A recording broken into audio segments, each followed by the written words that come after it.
l'actualité au direct parce qu'on vient tout juste d'apprendre selon Tsahal qu'Hassan Nasrallah, le chef donc du Hezbollah, aurait été tué. Grégory Philippe, vous êtes avec nous. On voit un tweet de l'armée israélienne qui annonce donc qu'Hassan Nasrallah ne pourra plus terroriser le monde. Qu'est-ce que ça change ? Voilà, l'annonce est intervenue il y a 1 minute seulement de la part de l'armée israélienne qui confirme que Nasrallah a été éliminé, tué dans les frappes hier sur Beyrouth. C'est évidemment une information extrêmement importante. On savait déjà que le leader, le dirigeant du Hezbollah était la cible principale des très fortes explosions qui hier ont secoué le sud de la capitale libanaise. Ce matin, l'armée israélienne confirme que Nasrallah a été tué dans cette opération. On va néanmoins rester prudent car les vérifications étaient en cours depuis quelques heures et on attend maintenant un communiqué ou une réaction de la part du mouvement Hezbollah qui pour l'instant ne confirme pas cette information et il faut toujours se méfier, vous le savez, dans cette guerre de communication qui se joue depuis quelques heures. Mais c'est l'information principale de cette matinée, Mathieu.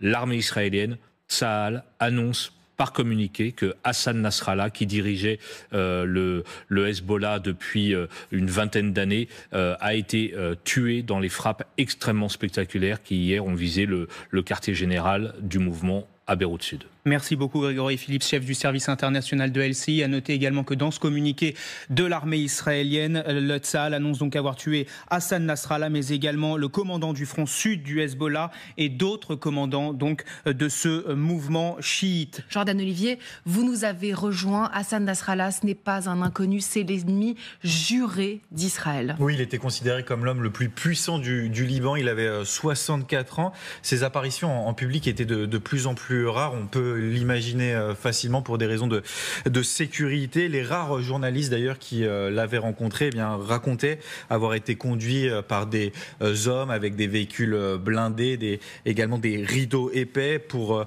la sécurité, pour ne pas voir le trajet où ils allaient rencontrer du coup Hassan Nasrallah. Et c'est finalement en 1992 qu'il prend la tête du Hezbollah pour succéder à Abbas Moussaoui qui avait été tué, souvenez-vous, dans un raid israélien. Mais véritablement, c'est à partir de 2006, même très précisément en 2006, qu'il est finalement très connu du grand public lors de la seconde guerre du Liban. Il accède même au statut de héros dans le monde arabe. Pendant 34 jours, son mouvement tient tête à Tsahal. C'est lui qui permet, c'est cet événement-là qui permet d'afficher une puissance importante aux yeux du grand public. Il proclamera même, je cite, une victoire divine à l'issue des combats après le retrait de l'armée israélienne. Même si, on se rappelle, il avait eu de nombreuses victimes, plus de 1200 Libanais, principalement des civils, avaient péri dans les combats et il faisait véritablement l'objet d'un véritable culte de la personnalité parmi ses fidèles, notamment dans la communauté musulmane chiite dont il est issu.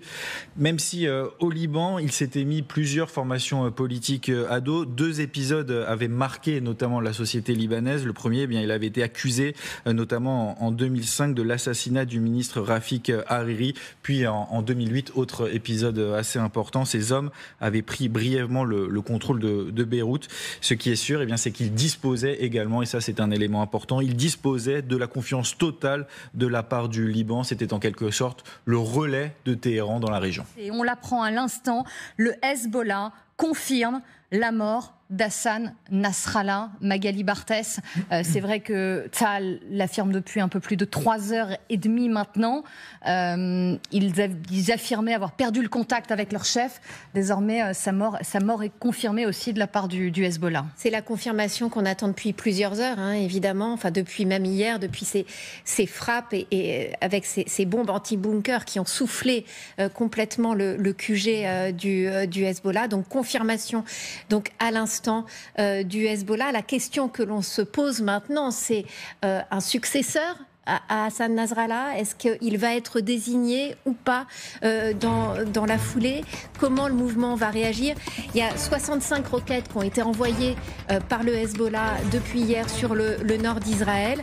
Pour le moment, ces représailles paraissent quand même très limitées. Est-ce que le mouvement décapité par les Israéliens a les moyens aussi de réagir.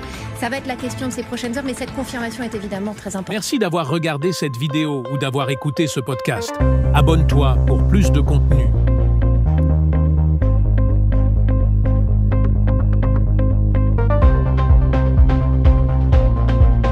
Merci d'avoir regardé cette vidéo ou d'avoir écouté ce podcast. Abonne-toi pour plus de contenu.